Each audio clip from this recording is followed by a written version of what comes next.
Thank you for watching, and remember to like this video and subscribe to my channel. Thank you for your support. But they haven't been affecting us in downtown Charleston or at the beaches here. So take a look at this. Looking fine along the coast, but it's inland is where we're seeing those showers and the thunderstorms. Same thing for you there around Wilmington, down towards Cary Beach. You're doing fine on the coast right now. We jump from Charleston, South Carolina to Charleston, West Virginia. We've had some very heavy rain through the overnight and early this morning. It's moved out of the area, but there's still a flash flood warning for Boone, Kanawha, and Lincoln, all parts of these counties here right around Alum Creek, because we had about 4 inches of rain across this area. Again, the rain that's falling now is finally over, but we are going to be watching still the lingering effects of that flash flooding. Memphis, it's been a rainy morning for us, especially north of town. Jackson in Tennessee, a rainy morning as well. Thunderstorm has just now popped down here across southern parts of Middle Tennessee. There'll be more where that came from today. We've got a front right across that area. That's the reason why. It's why it's been raining so heavily in West Virginia. Why yesterday we had all those storms across portions of Virginia, some with wind, some with heavy rainfall. We'll see more of that this afternoon. This is unrelated to our tropical system. That boundary is the reason why.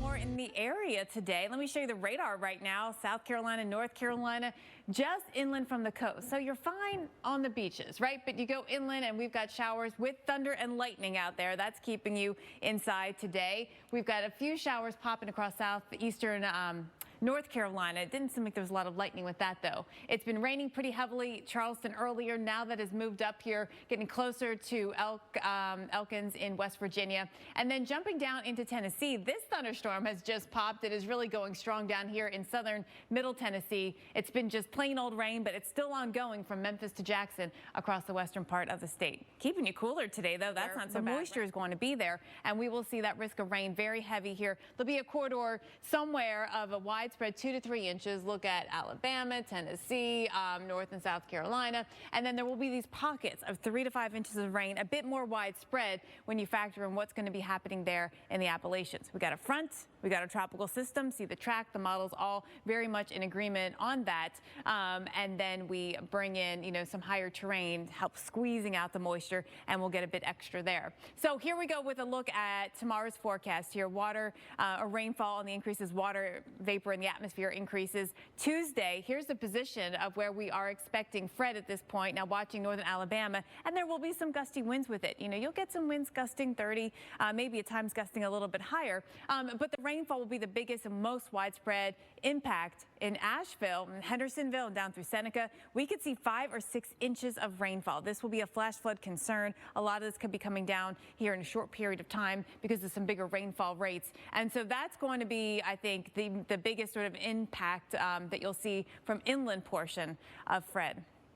We're also watching Grace, Tropical Storm Grace, and it will be tracking over Haiti, where okay, so we take it out to where we are with Tropical Storm Grace, and it is right now south of Puerto Rico and the Virgin Islands, but we're right underneath a lot of that convection up to the north there. And so we're getting some heavy rain right now, especially over the Virgin Islands, and now starting to move over Puerto Rico, almost the entire island. We have tropical storm warnings up there for the DR, right now a tropical storm watch for Haiti. Really concerned that this is going to be moving over Hispaniola and over Haiti, and then certainly rain like this is something that they do not need in that search for survivors.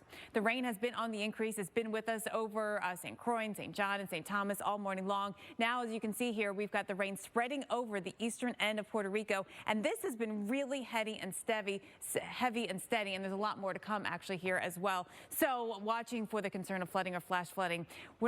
It's not going to be the same as Fred. Fred came through quickly. It didn't drop that much rain for us here. We're going to get a lot more out of Grace. We're on that northern side of the circulation where a lot of the moisture is. The models take it right over the islands, over Hispaniola again, and then bring it out into the Gulf of Mexico. Naples, Fort Myers actually not in it.